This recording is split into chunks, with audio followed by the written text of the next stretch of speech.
쏟아지는 수많은 뉴스 가운데 가장 관심을 끄는 이슈에 대해 집중 분석해보는 특급 추적 시간입니다. 오늘 추적할 사건은 바로 이 사건입니다. 네, 부동산 시장에도 봄바람이 부는 걸까요? 지난달 서울과 수도권의 주택 거래량이 10년 만에 최대치를 기록했습니다. 아파트 거래도 늘어났지만 연립이나 다세대, 다가구 주택의 거래가 더 활발하다고 합니다. 이유는 뭘까요? 거품은 없는 걸까요? 2015년 새로운 부동산 시장의 흐름, 먼저 영상으로 확인해 보겠습니다.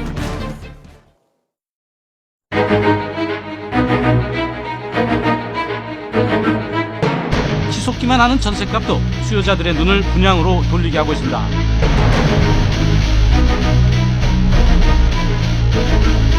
한 아파트에 두 가구가 입주할 수 있도록 아예 분리된 구조로 만든 겁니다. 임대를 주어서 임대 수익을 올리거나 치열해지는 분양시장에서 아파트 역시 변신을 거듭하며 수요자들의 시선을 끌고 있습니다. 네, 전셋값이 올라도 너무 오르니까 아예 집을 사자 이런 움직임이 꿈틀거리고 있는 것 같은데요. 부동산 전문가 두 분을 모시고 올봄 부동산 시장의 새로운 트렌드 좀 짚어보도록 하겠습니다. 김규정 NH투자증권 부동산연구위원 그리고 박상원 UNR 컨설팅 대표 두 분 나오셨습니다. 네. 안녕하세요. 안녕하세요. 네, 안녕하십니까. 네. 부동산 시장에 그야말로 봄바람이 불고 있습니다. 이 봄바람이 어떤 바람인지 하나하나 좀 짚어보도록 하겠습니다. 무엇보다 이제 주택 거래량이 늘었는데요. 키워드를 좀 확인해 보면요. 10년 만에 최대치를 지금 기록했습니다. 얼마나 늘은 겁니까?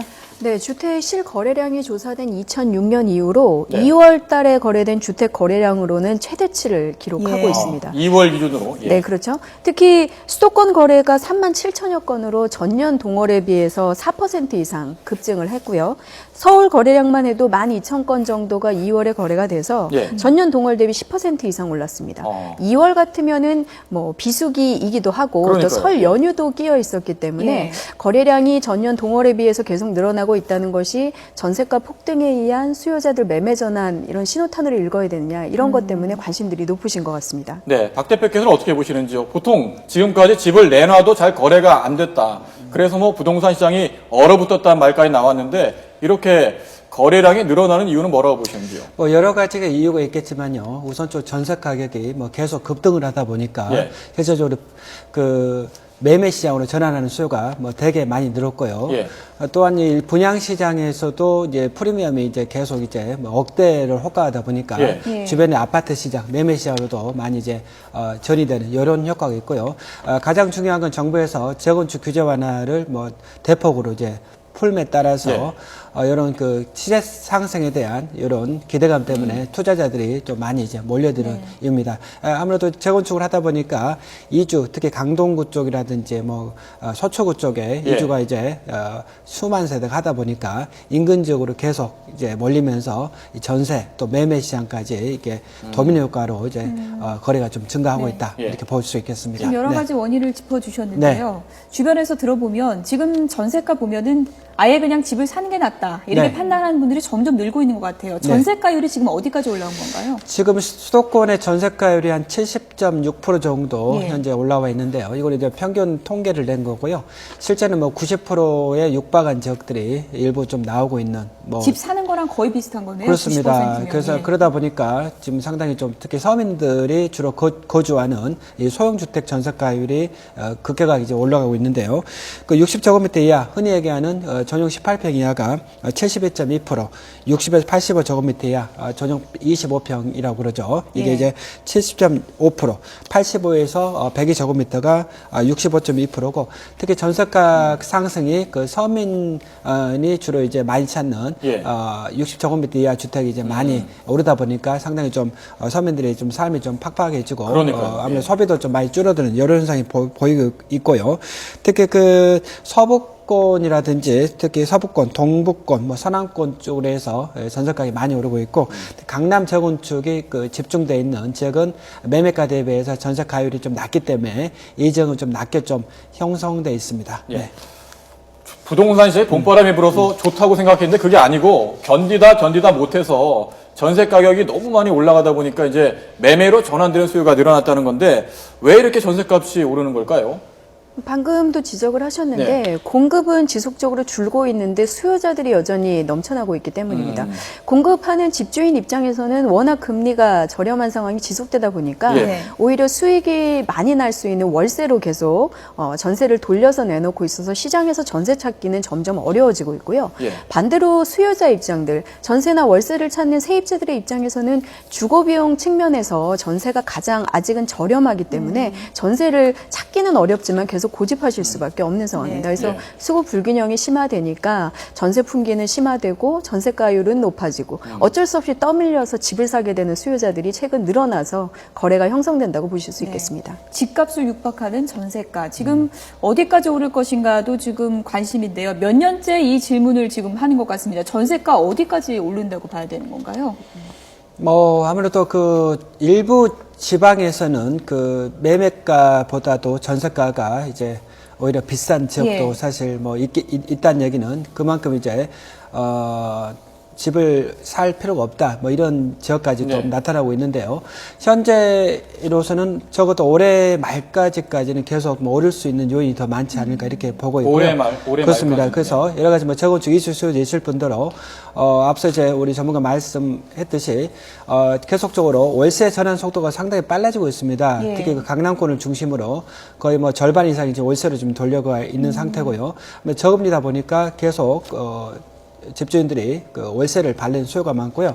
우리나라를 제외한 그 나라에서는 그 전세라는 게 아예 없습니다. 그러다 보니까 이 전세에서 월세로 전하는 가독이기 때문에 계속 지금 전세 가격이 오르고 있고 특히 새 아파트를 중심으로 선호도가 계속 급증을 하고 있기 때문에 특히 새 아파트를 중심으로 전세가 계속 오르고 있습니다. 흔히 얘기했을 때는 전세 가격을 사실 1,000만 원을 사실 올려준다는 얘기죠. 월세를 매월 5만 원 내는 것보다도 1,000만 원 올려주는 이런 분들이 많기 때문에 그나마 남아있는 전세도 서로 이제 경쟁에 이제 붙여지기 때문에 오히려 전세 사기가 계속 어려워지고 있습니다. 이렇게 소진이 되는 건데 전세가 소진되고 있어요. 그런데 이러다 보니까 집값에 육박하는 전세값. 그런데 집을 갖고 계신 분들이 대출을 받아서 집을 사신 분들도 많고 그러다 보니까 이 집값에 육박하는 전세금을 내고 들어간 입주민들 입장에서는 이른바 깡통 전세가 되는 게 아니냐 이런 우려가 커지고 있는 게 사실 아니겠습니까?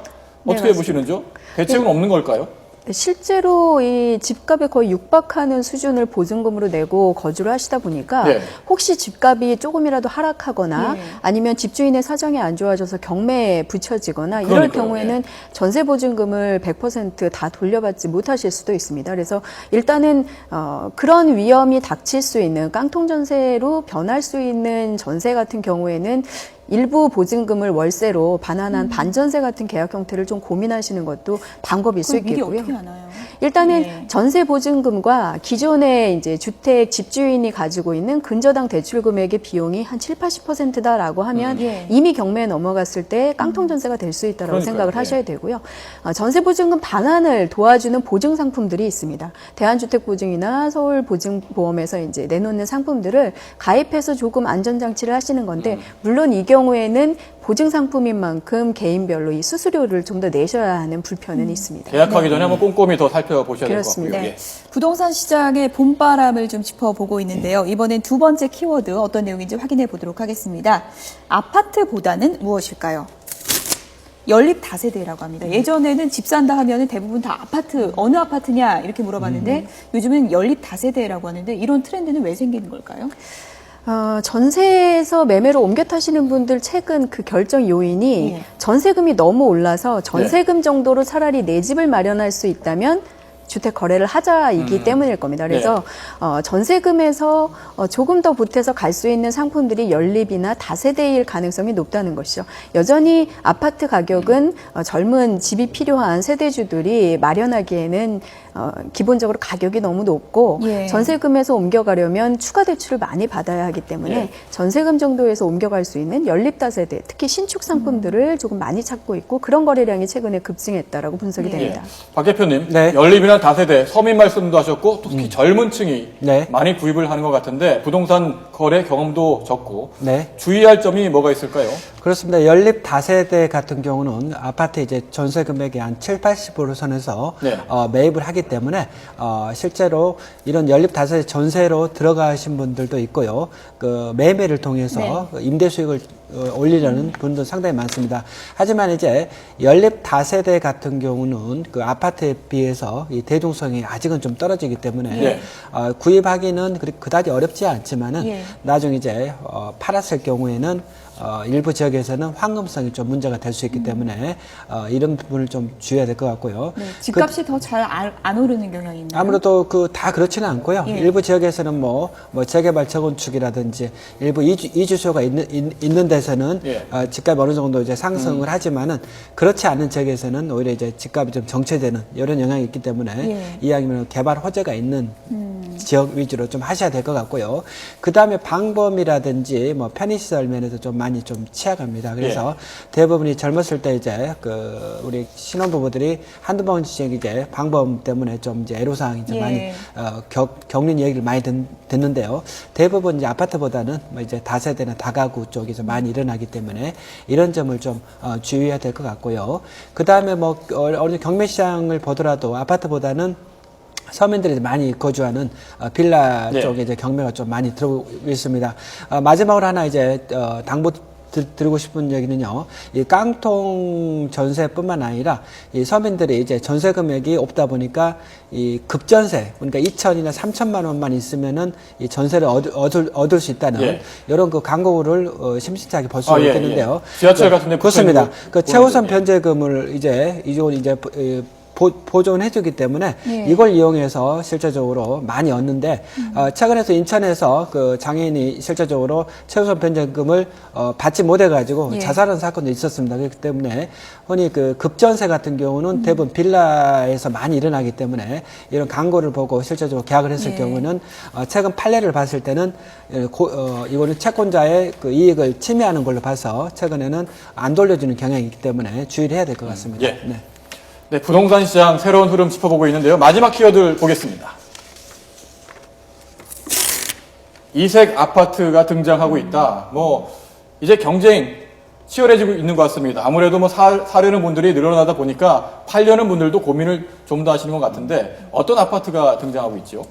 근데 최근에는 뭐 테라스 아파트라고 해서 뭐 단층 구조의 아파트에 이제 본인만의 이런 테라스를 가질 수 있는 구조로 나온 아파트들도 신규 네. 분양 시장에 선보이고 있고요. 지금 화면에 나오고 그렇죠. 있는데요. 임대 시장도 워낙 열기가 뜨겁다 보니까 본인이 직접 거주도 하고 임대도 동시에 할 수 있는 부분 임대형 주택 같은 시대 흐름에 맞는 상품들 새롭게 공급되고 있습니다. 아무래도 주택 시장이 뭐 완연하게 회복세로 돌아섰다라고 예. 보기 어렵다 보니까 좀 더 차별화된 상품으로 가치를 좀 투자 네. 가치를 유지할 수 있는 상품들에 실수요자들이나 투자자들이 집중 또 관심을 화면 가지고 보니까 있다고 좀 보여집니다. 독특하네요. 아파트 같기도 하면서 그렇죠. 뭐 주택 연립이나 같기도 주택 하면서 같은 그러네요. 느낌도 예. 낼 수 있어서 좀 차별화된 주거 공간도 원하면서 좀 가치를 유지하고 싶으신 수요자분들의 관심을 끌고 있습니다. 네. 그런데 저렇게 이색적인 그런 물량이 나왔을 때 이제 걱정되는 게 하나의 트렌드이기 때문에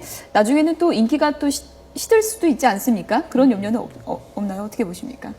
그런 부분은 예. 미리 좀 검토를 잘 하셔야 될 것 네. 같습니다. 이게 실제로 반짝하는 좀 차별화된 상품이긴 하지만 실제 사용하기도 편리하고 나중에 수요자층이 이런 상품을 구매하고 싶은 수요자들이 계속 확보가 돼서 가치가 높아질 수 있는 상품인가 이런 것들을 좀 따져보시고 접근하셔야 되는 거고 예. 좀 차별화됐다고 해서 항상 가치가 우수하고 황금성이 높은 건 아니기 때문에 네. 그런 흐름을 조금 상품성에 맞춰서 좀 다각도로 분석해 보실 필요가 있습니다. 예. 마지막으로 말이죠. 분양시장 쪽으로 눈을 한번 돌려보겠습니다. 이번 3월에 사상 최대 물량이 나온다고 하는데 어느 쪽을 좀 눈을 여겨봐야 할까요? 아무래도 그 재개발 재건축이나 2기 신도시 쪽에 분양 물량이 많이 나오는데요. 뭐 전세 가격도 급등을 하고 매매 시장도 오르기 때문에 건설사에서는 이 분양 시기를 되게 앞당기고 있습니다. 네. 그래서 뭐 아무래도 2기 신도시 쪽에 뭐 동탄 2신도시라든지 그다음에 뭐 청라지구라든지 좀 눈여겨봐야 될 것 같고요. 그 미사지구 쪽, 그다음 서울 같은 데는 뭐 광진구 자양동이나 왕십리 상구역이라든지 이런 쪽으로 좀 눈여겨봐야 될 것 같습니다. 네. 마지막으로 지금 이 보시는 분들이 제일 궁금한 게 이 부분일 것 같아요. 지금 집을 사면 좋을 때입니까?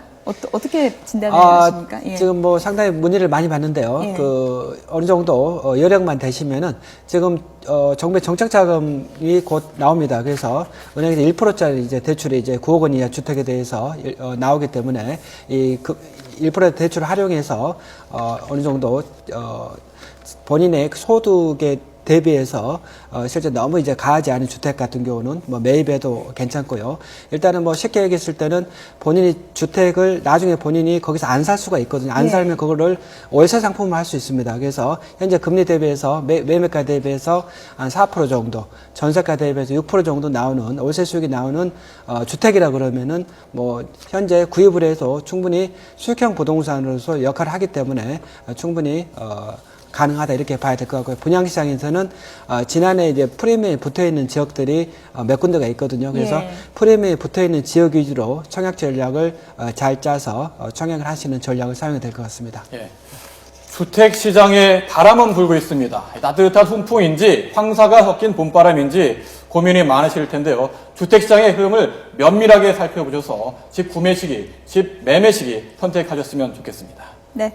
지금까지 김규정 NH투자증권 부동산 연구위원 그리고 박상원 UNR 컨설팅 대표 두 분이었습니다. 고맙습니다. 네, 감사합니다. 감사합니다. 네.